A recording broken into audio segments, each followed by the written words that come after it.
You're listening to Keith Engel, the host of TGI Sports Talk on the National Streaming Sports Roku channel.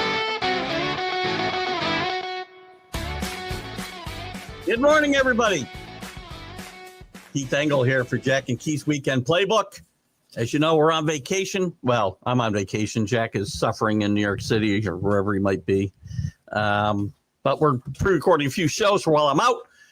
So this will be one of those special editions where you can comment. We just won't be able to reply during the show.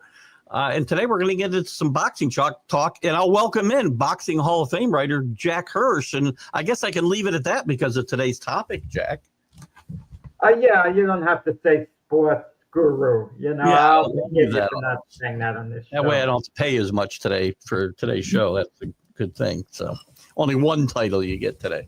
My contract says I have to do these extra shows, so I'm kind of fulfilling my obligation, but I'll show as much enthusiasm as I can. We are making Jack work very hard this week for his money. I will tell you that. We've got extra hours in here and all kinds of stuff. So anyway, today we're going to talk some boxing. And you know, speaking of which, we'll give a quick plug. Jack, as you know, does a show every week with Frank Laterzo called Glove Fist on Mondays at 7 p.m. And it's got me thinking a lot about boxing recently. And Jack, as I've said to you a few times, I was a big boxing fan back when I was a kid, 70s, when Ali was big and Frazier was big and Foreman and Norton. And it seemed like Shavers and Lyle, and you had all these great names and great matchups. And even through the 80s, Larry Holmes era, and you got into the 90s still with Tyson and some other guys are going to write, Holyfield and some guys like this. To today's game where I've lost, and maybe it's my fault. The fights aren't as easy as accessible. They don't get replayed. The sports you don't see Wild World of Sports, sponsor or showing the fights on Saturdays, even though they were fought already. You were still extra interested in these.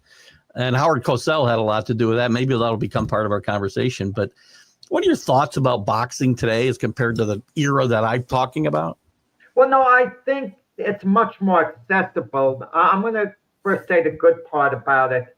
You can catch any fight anywhere, any fight of substance, any big fight. I mean, if you're willing to, pay for it, pay-per-view, it could be on one of the streaming outlets. So there's no reason why you can't catch any meaningful fight. In the past, that wasn't always the case.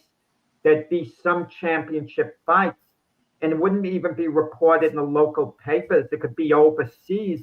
And we'd have to wait until one of the boxing magazines came out a few weeks later to find out exactly what happened.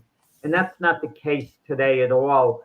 But boxing's changed. I mean, society's changed as far as the way we go about things.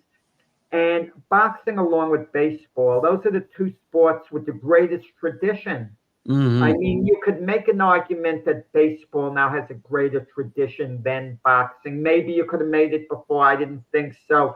But now I think you could definitely make it because you have all the sanctioning bodies, so many different champions.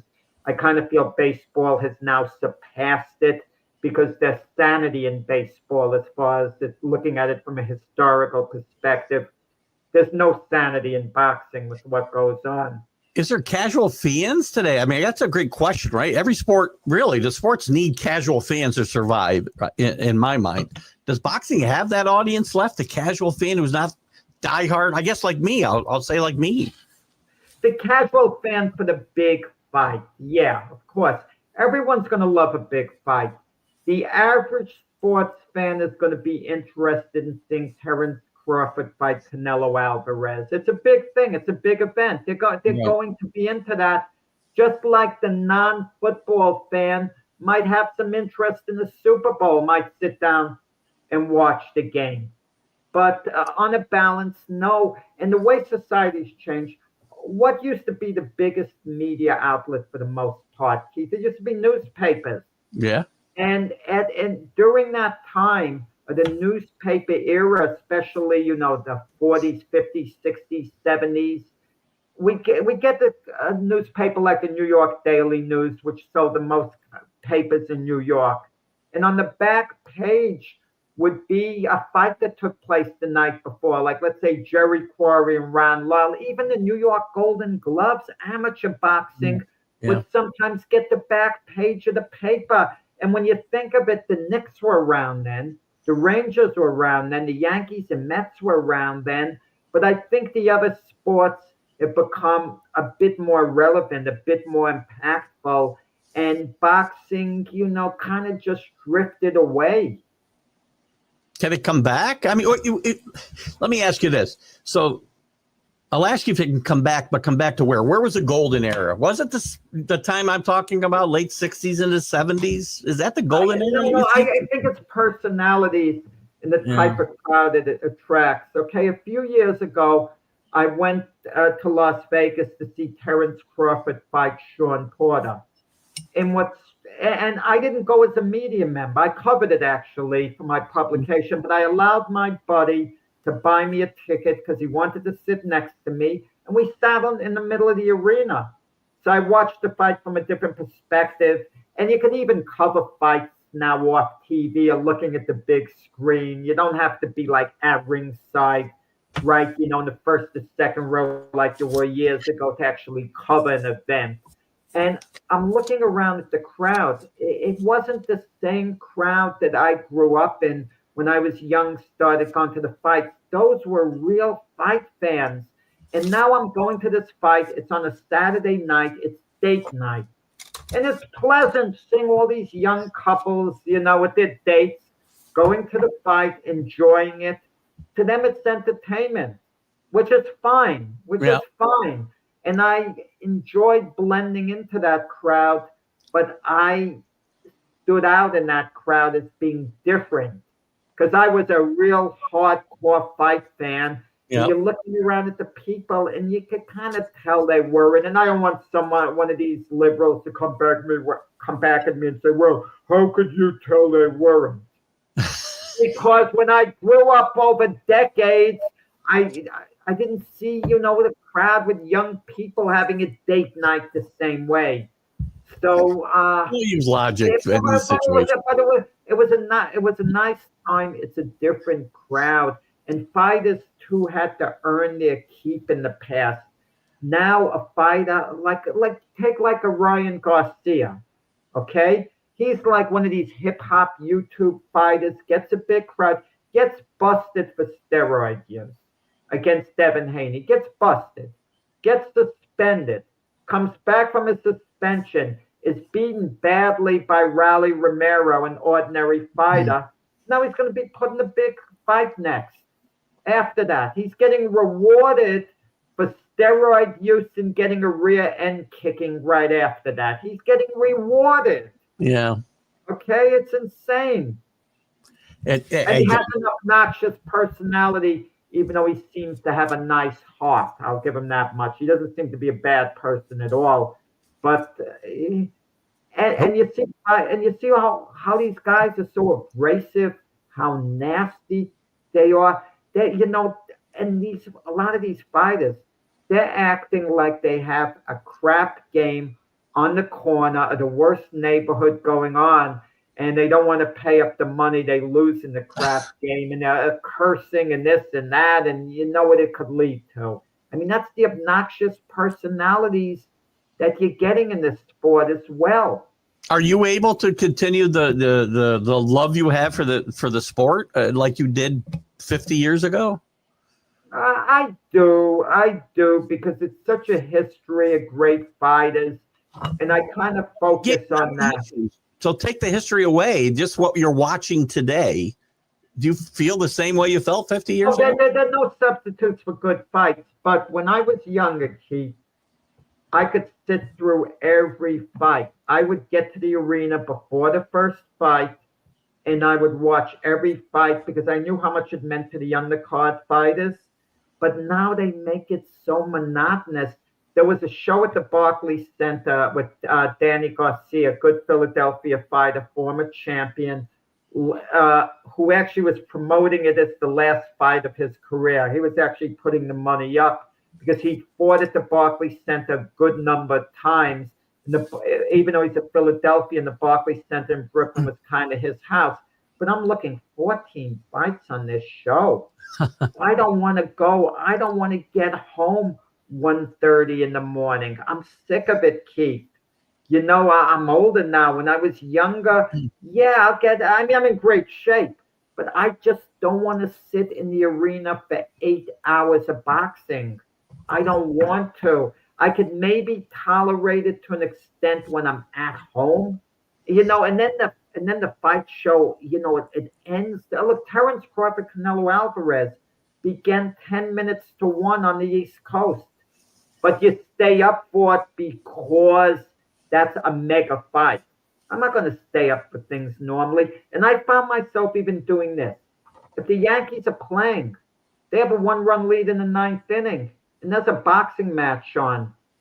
Chances are I'm going to be watching the Yankee game, unless it's a mega fight, which the odds are it wouldn't conflict. And there's so few mega fights. If Alexander Usyk is fighting, yeah, I'm going to stay with him.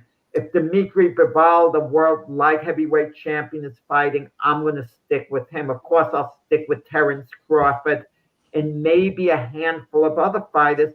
But I'm turning to the Yankee game to catch the end of the game to see whether they hold on to the lead. I don't want to see guys jab and grab for, 10, 12 rounds, unless it's a truly big fight. Then I'll sit through the big fight. Gotcha. Actually, I don't hear you.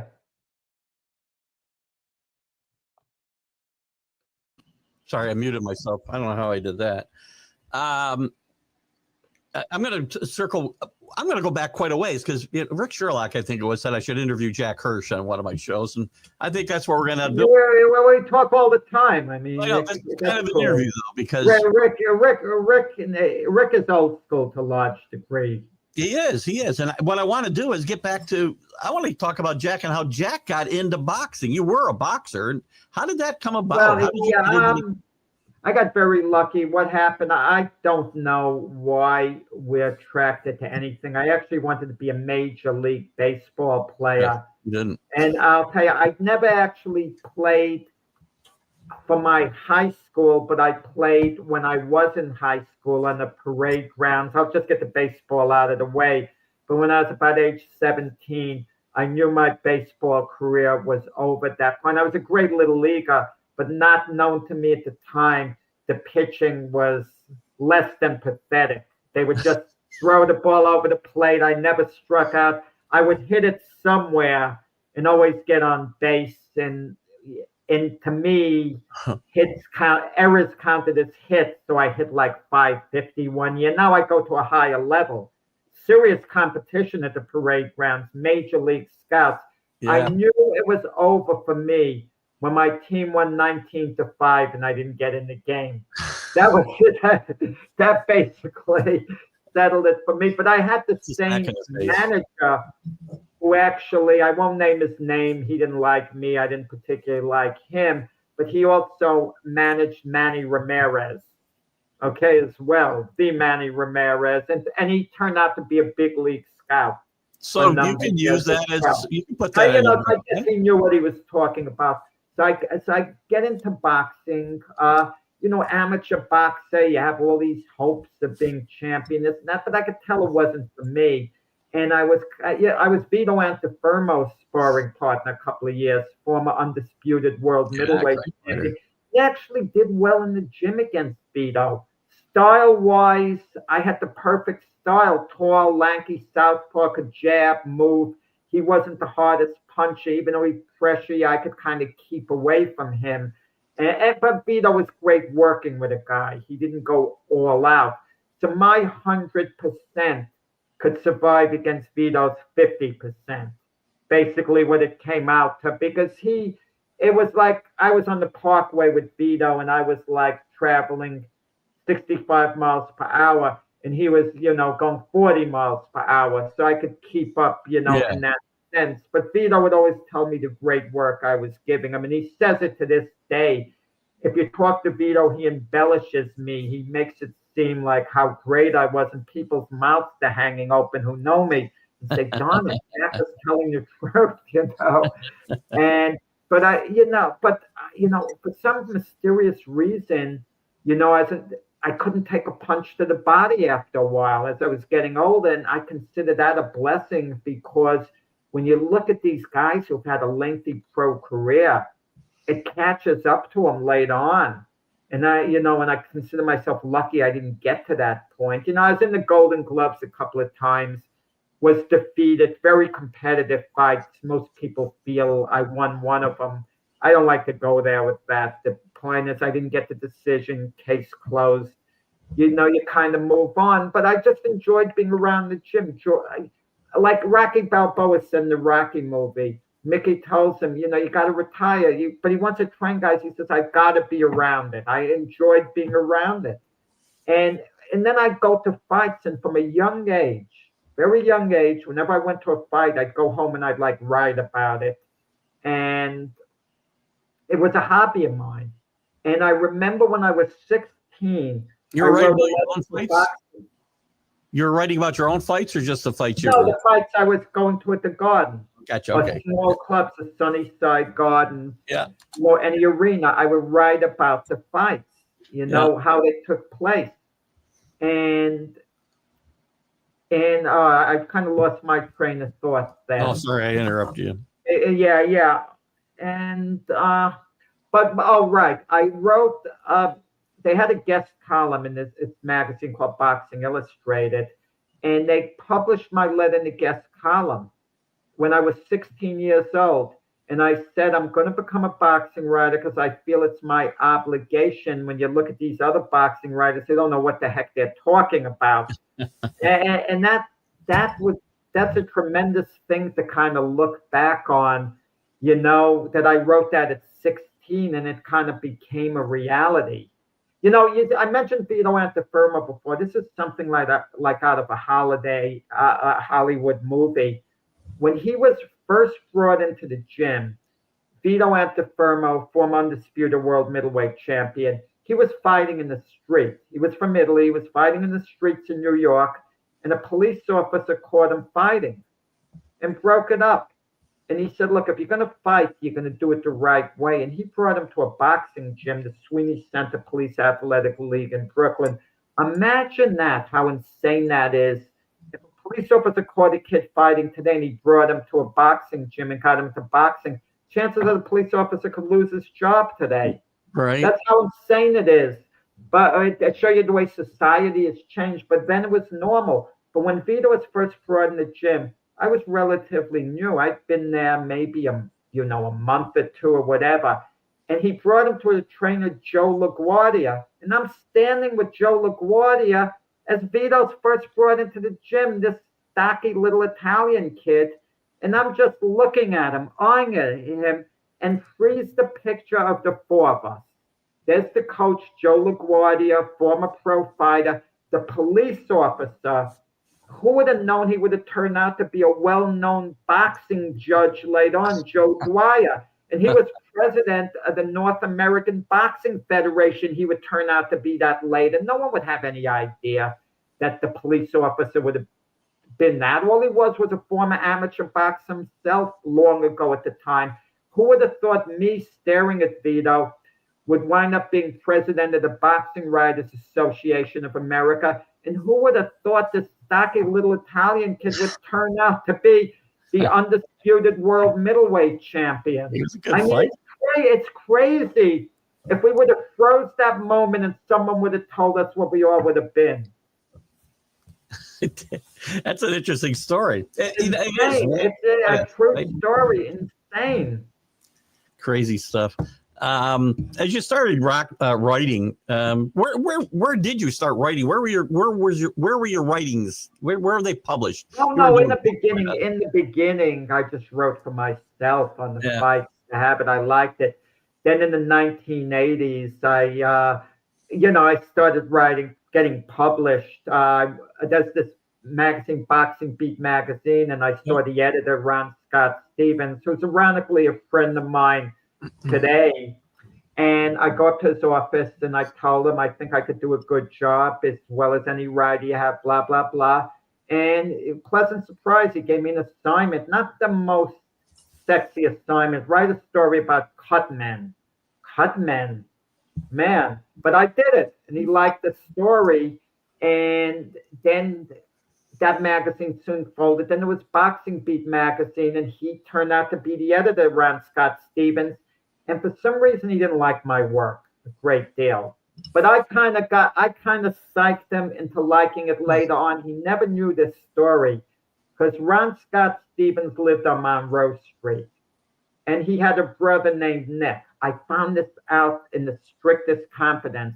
And one of the writers he used under the byline was Nick Monroe, but he wrote the stories, and he would put it in the back of the magazine, and he would put my stuff all the way in the back. It was, you know what it was like?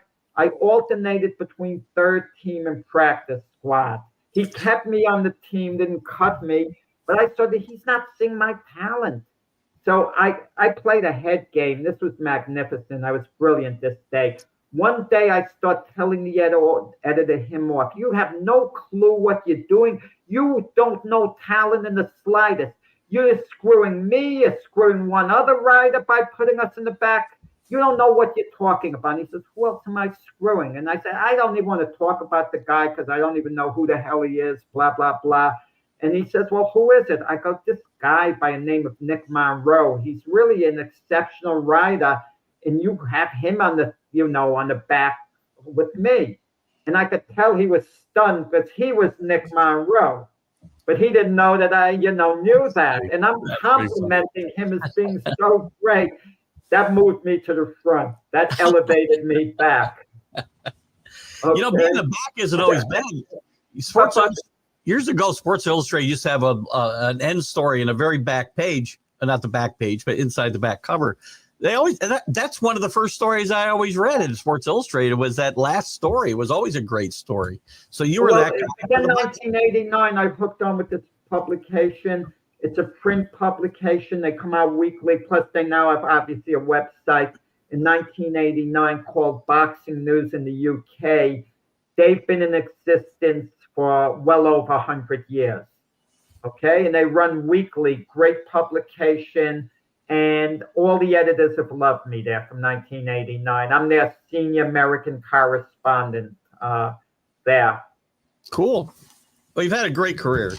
Well, I'm not a great writer. It was proven to me in our contest to Bernie's. I've done well over the years, but I've never gotten a first place finish since the contest started in 2002. Now, I had a streak where I came in second place 3 out of 4 years, and I did get a bit of a bad deal one of the years. Sports Illustrated was one, and I was number 2. And it was bad, a bad decision because it was an investigative piece.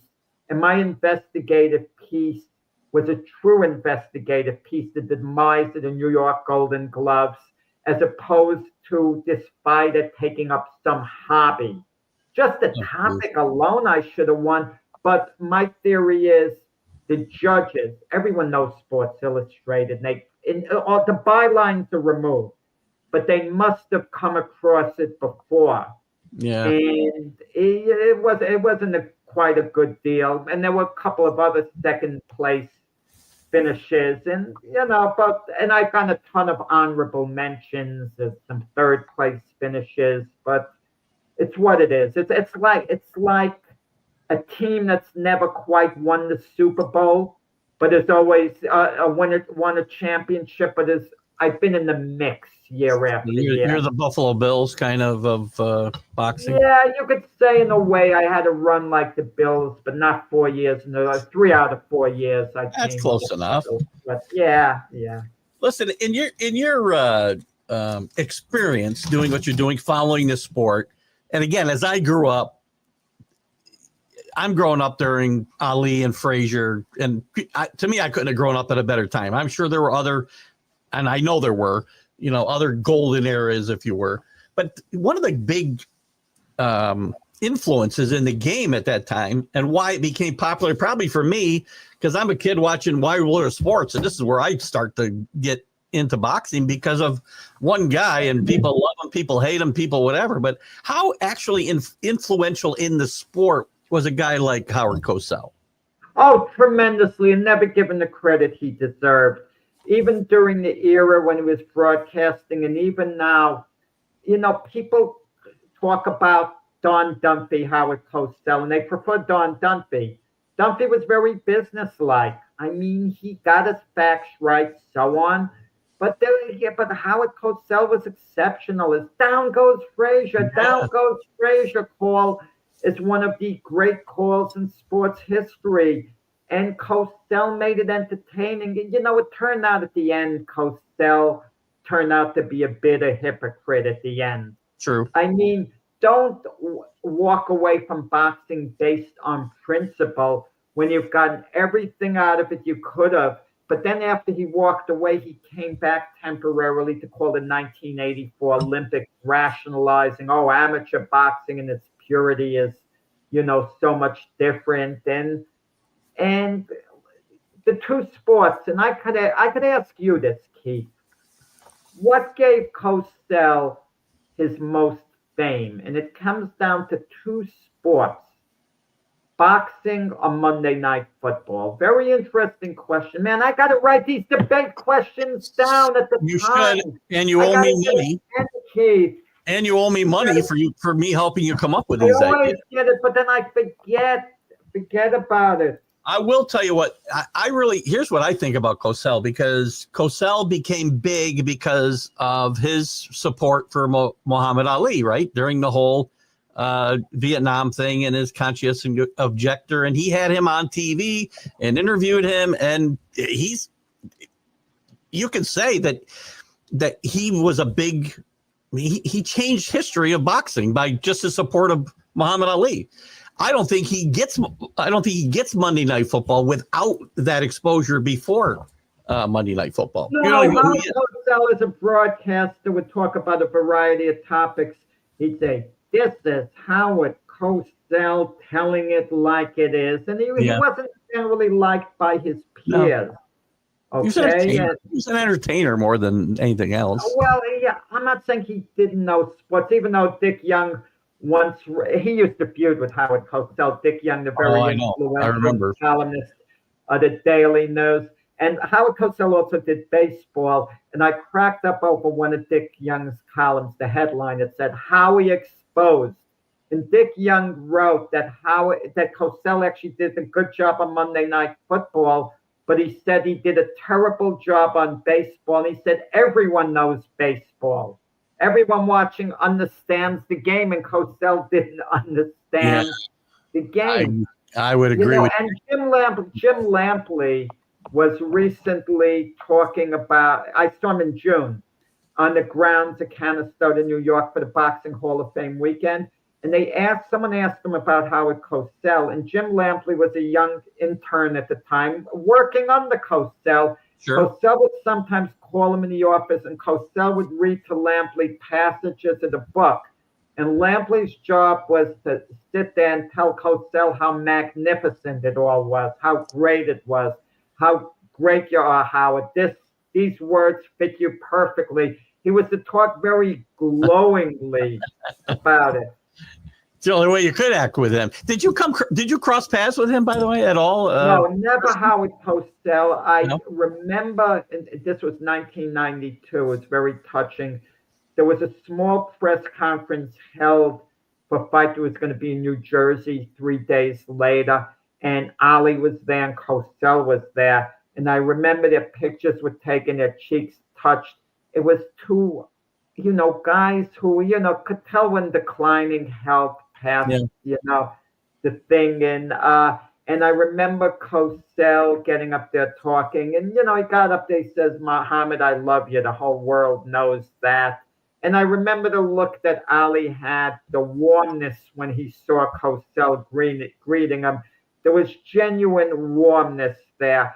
As far as, from Ali's end, I think there was a genuine feeling of liking Cosell a great deal. And don't get me wrong, Cosell liked Ali as well, but to a point. Ali liked Cosell, no strings attached. He really liked joking around from, not but because Cosell could do anything for Ali beyond humoring him, and having a good time. But Ali was kind of a tool that would advance Cosell's career. Cosell I kind of agree. latched on to Ali. Ali wasn't really latching on to Cosell. He just loved joking with Cosell. Ali could have joked with anyone. They could have put you or I there, and he would have started going into his shtick. Was Cosell's support of Ali at that tough time in the 60s genuine, or was it still just a means I think to it an was end? genuine. Yeah. I give Cosell credit. I really think it was genuine, and give him all the credit in the world. Look, Cosell had a controversy later on when Alvin Garrett, the Washington Redskin running back, was taking off on a long run, and Cosell used the words, "Look at that little monkey go," and that was perceived as being racial, and it wasn't racial from Cosell, and especially if I were Howard Cosell, I would have been insulted to no end, because considering he took the stance on Ali, and considering the stance he took on black athletes in general, it's the same words Cosell used for his grandson, he said. Right. And I've heard other people use those words, who are different, white people use the words for their grandkids and so on. Like, just, and you have to take things on the context. But there was a storm brewing, and eventually Cosell apologized just to get it out of the way. But if I'm Cosell, I'm, saying, look, I'm sorry for who I offended, but, you have to understand where this was coming from. Can you imagine if Cosell said, look, I'm not apologizing on this, and they fired Cosell? I couldn't imagine ABC firing him in any way. But today he'd probably be fired the next day. Today he wouldn't have a job the next day. Well, Cosell was so big, you kind of bounce back from certain things. But Cosell, he wasn't the nicest guy. No. He just wasn't. Al Michaels couldn't stand him. He was kind of mean to Al Michaels in ways, and even he wrote his book, Cosell. He wrote his book, I Never Played the Game. I've read it. I'm sorry for this. Let me just tell this person. You're good. You're good. I'm doing a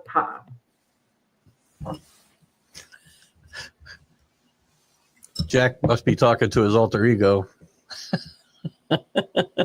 Jack didn't get a word in. You're supposed to talk while I'm taking a break, not having a cup of coffee. I wanted to hear what you say. I thought it might be an emergency call coming in. That's the way, okay. because the person normally doesn't call me at that time. But I think, judging by how talk and keep the show going. I was interested in the conversation. I'm an eavesdropper. Oh, no, I put it on mute at that point. I can tell. It seems to me by the number of words you got in that conversation, you might very well have been calling yourself. So that's all I can tell. Yeah, no. Yes, there's an emergency. I was told no. I said I'm doing a podcast. And I normally don't do it at this time. Okay. You're good. No, I'm on Cosell. And what point am I on in Cosell? We were talking about where were we with Cosell? We talked about Ali, and now I lost track of where you were. No, all right. Muhammad Ali wrote it. Cosell wrote a book. Oh yeah, Cosell wrote a book. I Never Played the Game. Which was and in it he ripped Frank Gifford. He ripped every long time. And Cosell's defense was, am I saying anything that's not true at all? There was no need to put Gifford down. And one of the things I think that Cosell was bid in this way, he did the broadcast Monday Night Football with Don Meredith and Frank Gifford. Yeah. Meredith winds up winning an Emmy and Cosell doesn't. Well, was it unfair? It probably was unfair to an extent, that Cosell deserved equal credit with Gifford, but with Meredith and Gifford. But Meredith was liked. That's why he got the Emmy. They liked his style. He was charismatic. Yeah. They didn't like Cosell. It was somewhat personal And Cosell would make the joke because his wife was Emmy. He says, I don't need to win an Emmy. I already have an Emmy. And then, of course, when Cosell's wife, Emmy passed, it made him understandably increasingly bitter. And then He was awful from that point, right? His attitude went directly downhill from that point. Yeah, and then later there's a story. He'd come back in the room to greet people. They'd have a big gathering, and they hardly acknowledged them because how you treat people. Yeah. At times, it kind of comes back to you.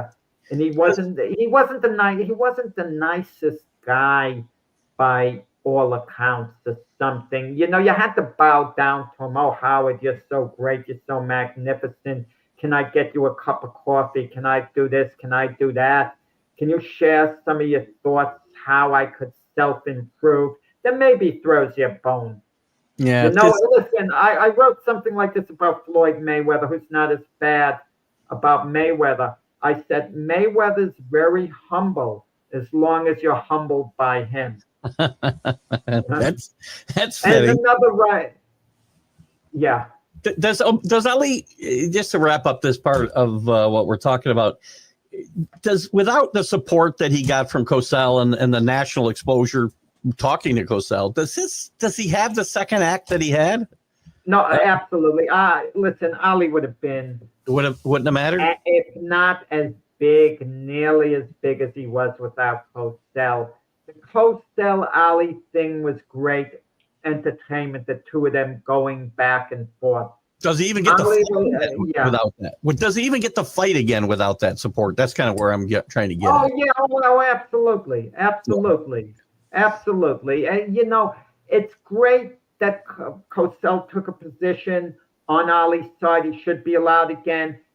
Cosell made the right decision. History has shown us that it took a lot of courage by Howard Cosell to make that decision. 100%. Cosell always had a lot of courage before that. There was something going on with Cus D'Amato when he managed Floyd Patterson, when Patterson was the heavyweight champion of the world.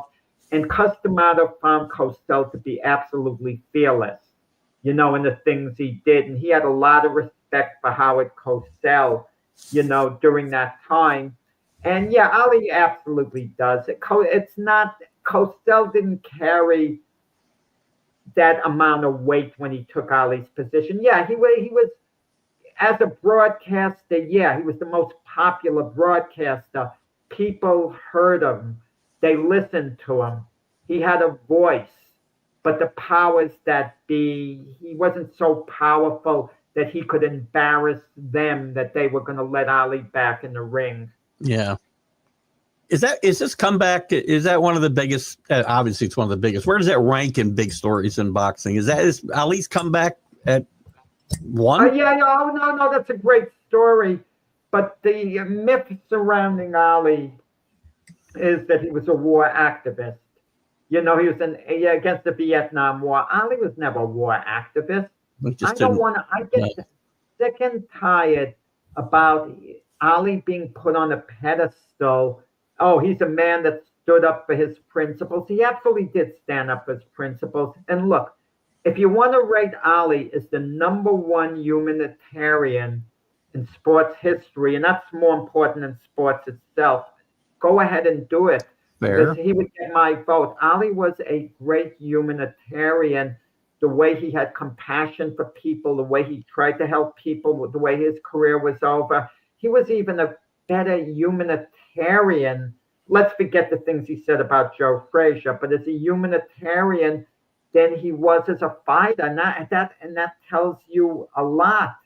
But Ali was not a war activist. He would not go into the military because of his own personal situation. Ali was never the type where you could number one, tell what to do. He never took orders from people. He never took orders from his trainers.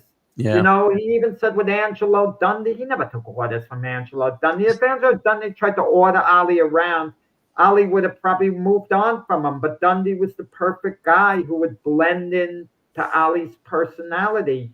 And as soon as Ali got his license back, the Vietnam War was still going on. Ali didn't enter any protests or anything like that. He wasn't a war activist, not at all. You know, you mentioned something interesting just now about Frazier, and we talked before about Cosell Ali was a means to an end, really, for Cosell in a lot of ways, although they had a genuine affection. Frazier was really hurt by a lot of the things Ali said about him. I don't know whether Ali meant them, but Frazier helped Ali out a lot, right, during those years where he was probably overplayed. But listen, Frazier's contempt for Ali was 100% genuine. In 1996, okay, Frazier was coming out with a book, reviewing his book. I had the chance to be with him alone to interview him and hang out at the News One studios. It was one of the most delightful interviews I ever had. At one point, Joe got me in a headlock. Okay, that's the fun we were having, just hanging out. But the one thing that was evident to no end was the contempt that he had for Ali. Oh, man. Never went away. Oh, he had pure contempt. I hate to use the word hatred.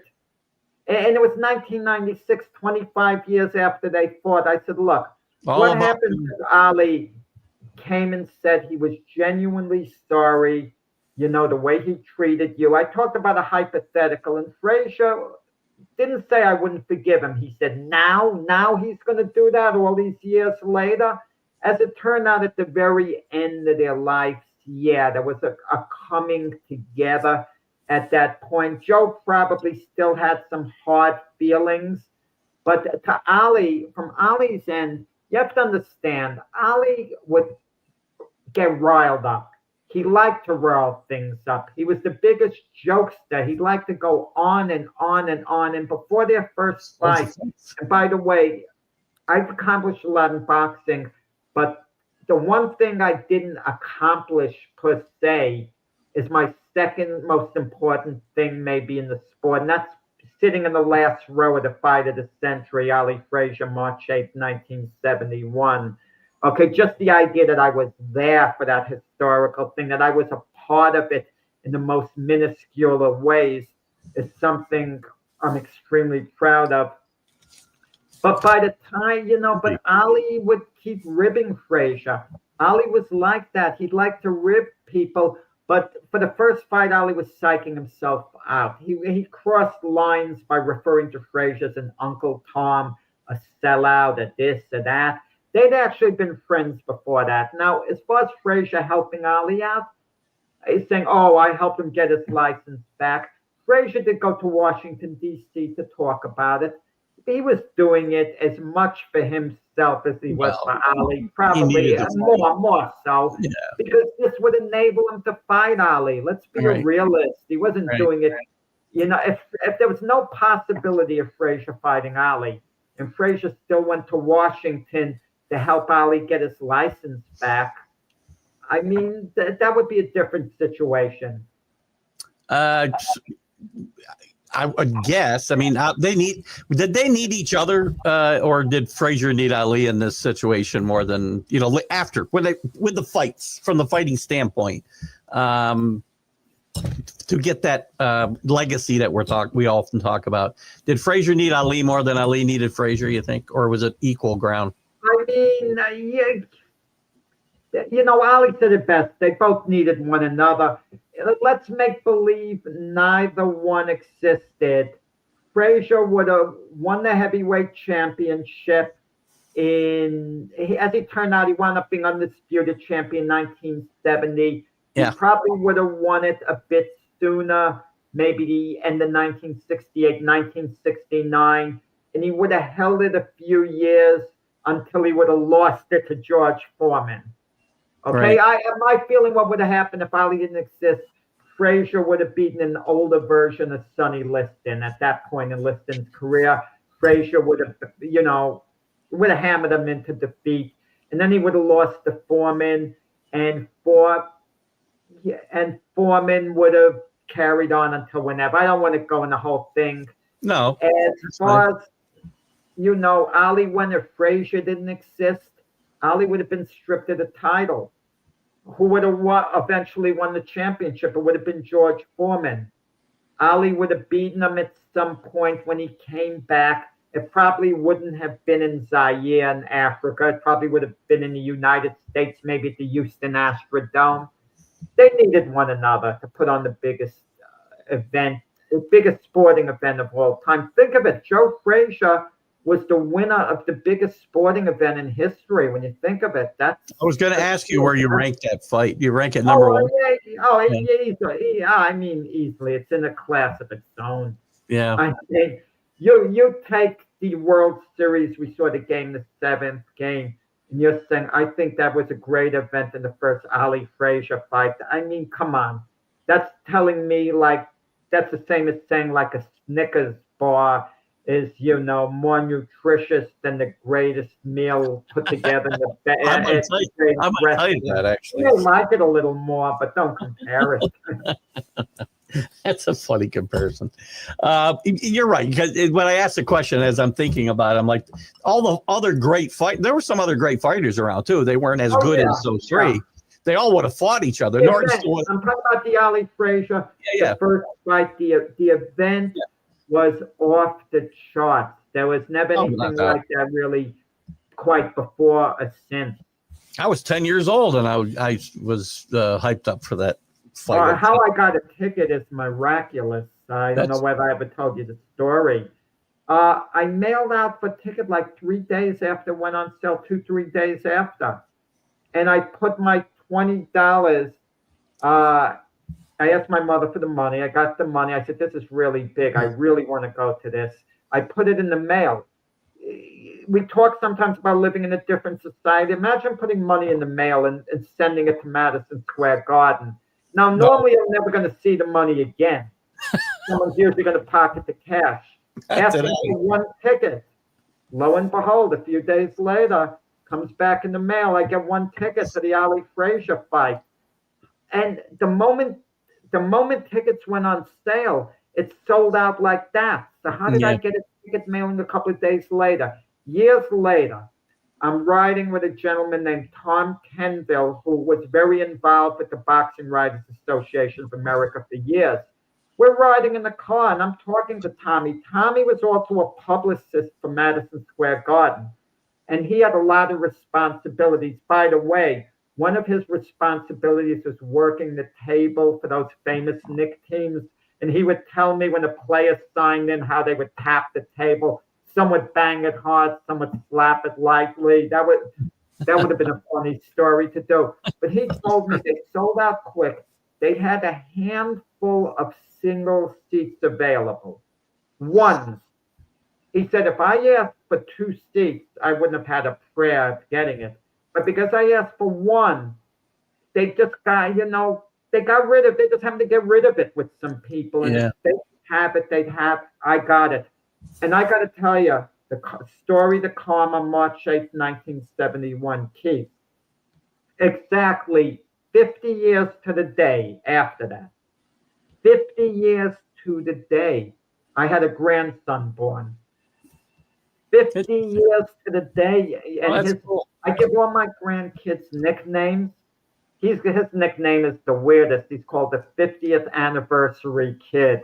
I'm always going to call him that. It's always going to remind him of the fight. Like I call them different, by their nicknames a lot. Should call him the fight of the century. Anniversary kid. Keith, you muted yourself. Keith, you're still muted.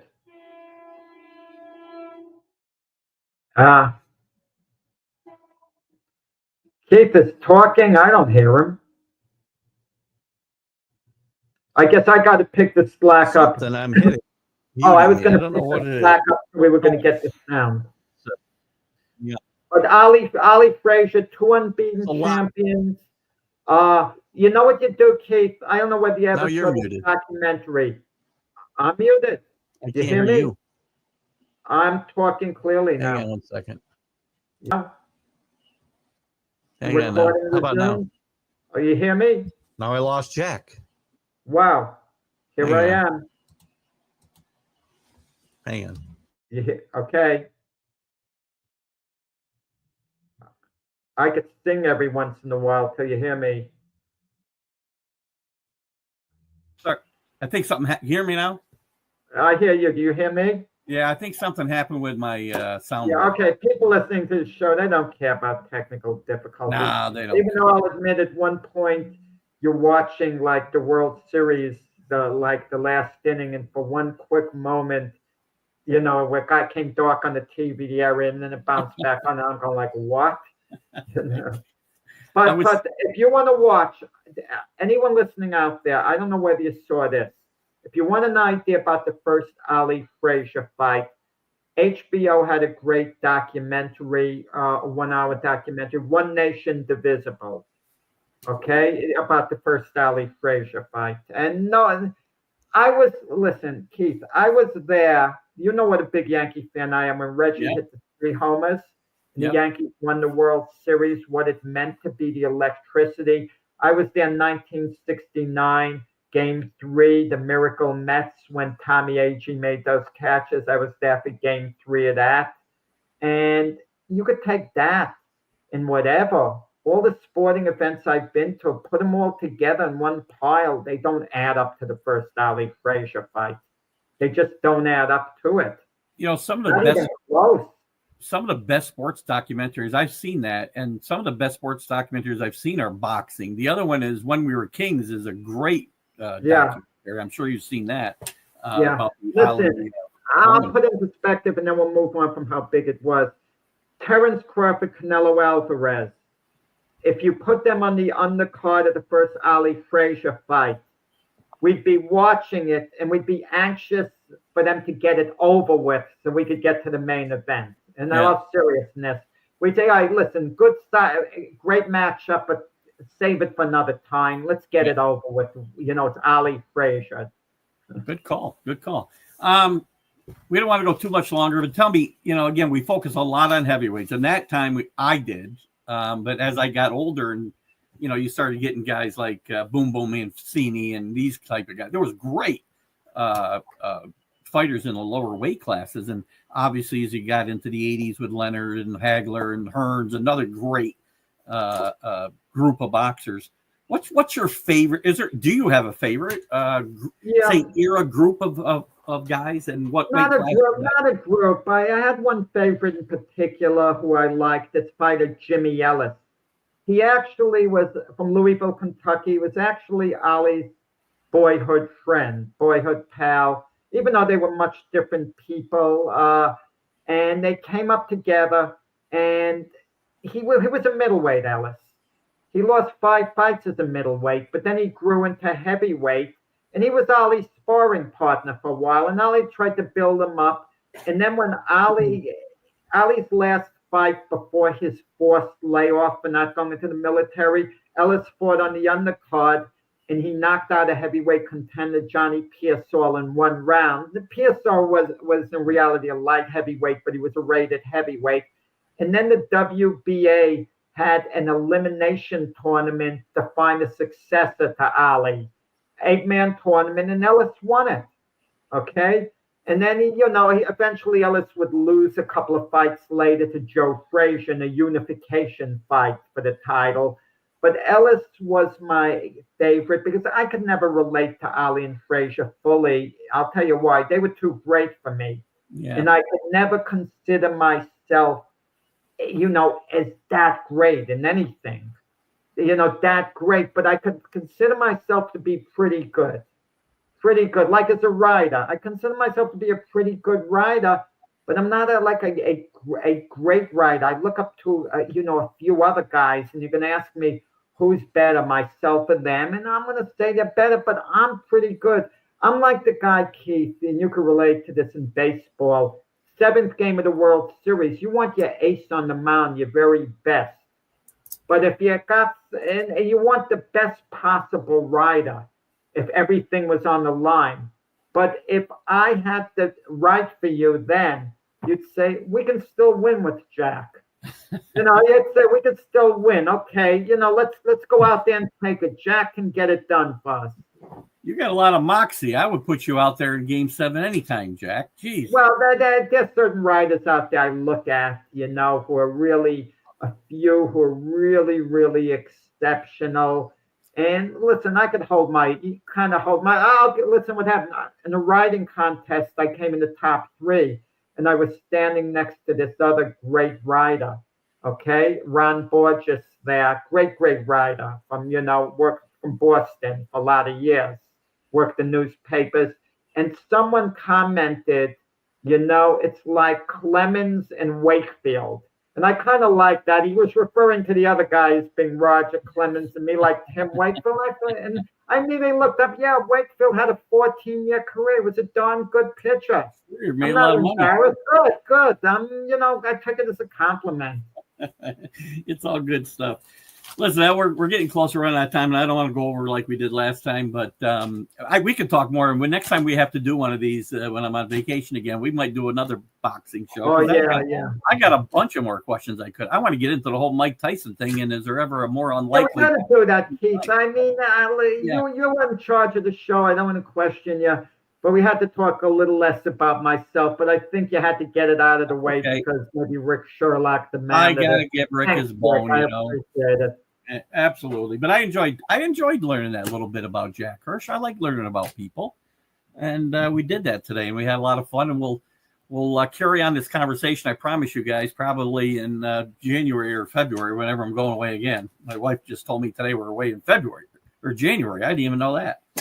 So, okay, cool. Anyway, you're traveling. Good. You deserve it. We're doing a lot of that. So we'll have time to do some more of this stuff. And there's more to talk about in the world of boxing. But Jack is a wealth of knowledge. I will ask you one last question before we wrap up. Yeah. You and Frank talk about what is it? Hypothetical matchups, right? Who would have won between you and Frank Laterzo in a fight? Oh, I don't know. I think Frank was bigger than me, so Frank would have won. I was a welterweight. He was a middleweight. He came from the tough gyms in Philadelphia, even though I got good sparring with some guys. I never saw Frank fight, but I get the feeling Frank would have, too big, maybe a little too strong at the time. Fair. That's a fair. Now, if I asked him, would he tell me he'd knock you out in like 30 seconds? They were dirty fighters in Philly, too. Yeah. So Frank would have broken some rules and probably gotten away with it. My guess is if I ask him the question, he'll say he'd knock you out in like 30 seconds. Oh, yeah. No, Frank wasn't knocking me out. Jack, thanks so much for this hour. And guys, put your comments in when this plays, and we hope you've enjoyed it, and you hope you enjoy all the shows that we've put in the key in here for while I'm on vacation. We'll see you live again on the 21st. Keith Engel for Jack Hirsch. We'll see you guys later. Thanks again.